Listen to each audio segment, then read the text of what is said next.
उत्तर प्रदेश में हुए विधान परिषद के स्नातक और शिक्षक चुनाव में बीजेपी एक बार फिर से कहीं ना कहीं सपा और शिक्षक गुट, जो कि कहा जाता है शर्मा गुट, उसे कड़ी टक्कर देने में कुछ हद तक कामयाब रही है। इन चुनावों में 11 सीटों पर चुनाव हुआ था, जिसमें अभी तक के आंकड़ों के मुताबिक जो शिक्षक के चुनाव थे, शिक्षक खंड के, उन चुनाव में 6 सीटों में से 3 पर बीजेपी को जीत मिली है। वहीं समाजवादी पार्टी को 1 और 2 पर निर्दलीय जीते हैं। इसके अलावा अगर स्नातक सीटों की बात करें तो उसमें भी फिलहाल अभी तक बीजेपी को ठीक ठाक सीटें मिल रही हैं। अभी पूरा नतीजा आना बाकी है, लेकिन कहीं ना कहीं चुनाव ने एक बात को फिर से जाहिर कर दिया कि चाहे चुनाव छोटा हो या बड़ा, बीजेपी हर चुनाव को बहुत ही संजीदगी से लेती है। लेकिन उन चुनावों का एक और दूसरा पहलू है जो शायद बीजेपी के लिए इतनी अच्छी खबर लेकर के नहीं आया। वो थी वाराणसी और गोरखपुर की सीटें। इन चुनावों में जहां वाराणसी में समाजवादी पार्टी को फायदा मिला, तो वहीं गोरखपुर में शर्मा गुट अपनी साख बचाने में कामयाब रहा। इन दोनों सीटों के अलावा अगर शिक्षक खंड के चुनाव की बात की जाए तो उन चुनाव में बीजेपी ने 4 सीटों पर अपने उम्मीदवार उतारे थे, जिनमें से 3 में उसको जीत मिली है। इसमें मेरठ, बरेली, लखनऊ शामिल हैं। इसके अलावा अगर बात करें तो बाकी सीटों में भी बीजेपी के एक प्रत्याशी काफी अच्छा प्रदर्शन करते नजर आए, लेकिन बनारस और जिस तरीके से हम बात कर रहे हैं गोरखपुर में, वहां पे कहीं ना कहीं बीजेपी को हार का मुंह देखना पड़ा है।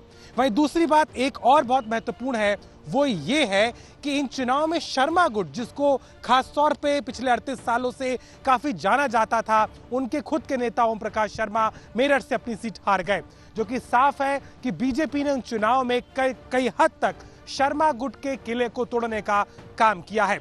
इसके साथ ही एक और महत्वपूर्ण पहलू यह था कि तमाम नेता इन चुनाव में बीजेपी के लिए प्रचार करते नजर आए। इसी का फायदा कुछ हद तक उन्हें काफी सीटों में देखने को मिला।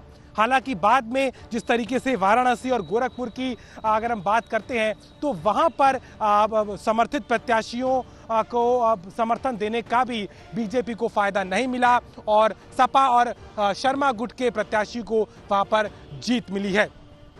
उत्तर प्रदेश में इससे पहले जब चुनाव हुए थे, खास तौर पर पिछले उपचुनाव में भी बीजेपी ने काफी शानदार प्रदर्शन किया था। जो सीटों का अगर आंकड़ा देखें तो उसमें बहुत अच्छा प्रदर्शन करते हुए 5 सीटों पर बीजेपी को जीत मिली थी, और जिसमें से समाजवादी पार्टी कुछ खास नहीं कर पाई थी। लेकिन उन चुनाव में ये जो चुनाव हुए हैं एमएलसी चुनाव, उसमें शिक्षक खंड और स्नातक खंड दोनों चुनाव में कहीं ना कहीं विपक्ष को कड़ी टक्कर देने में बीजेपी कामयाब रही। लेकिन एक जो बहुत महत्वपूर्ण किला था, जो शर्मा गुट जिसके प्रत्याशी लगातार जीतते रहते थे, उनको कहीं ना कहीं मात देने में बीजेपी ने विजय हासिल की है।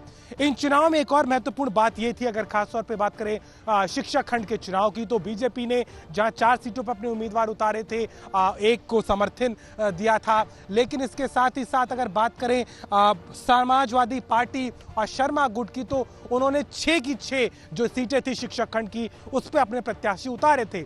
लेकिन एक बड़ी चोट बीजेपी ने यहां पर इन प्रत्याशियों की जीत के आगे की है, और यही कारण है कि शिक्षक खंड के जो नतीजे आए हैं, उन 6 सीटों में 3 पर बीजेपी जीती है, 1 पर समाजवादी पार्टी को जीत मिली है और 2 पे निर्दलीय है।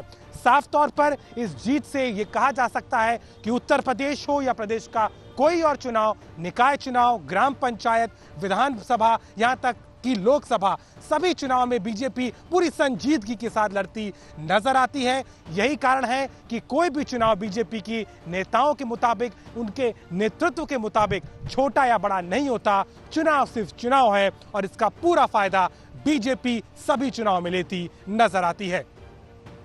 लखनऊ से अभिषेक मिश्रा, यूपी तक।